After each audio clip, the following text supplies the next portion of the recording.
साप चावल्यावर प्रामुख्याने काय काय लक्षणं जाणवतात?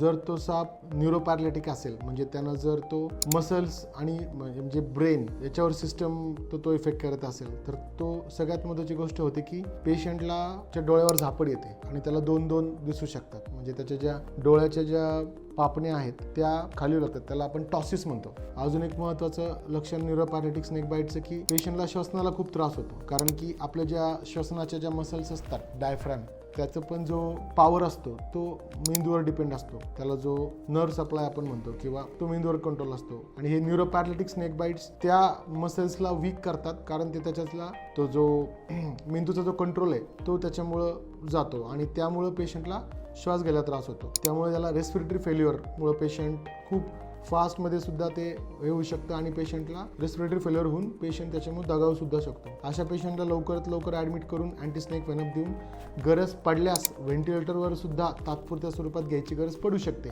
जेणेकरून त्याचा श्वासोच्छवास अचानक बंद पडणार नाही.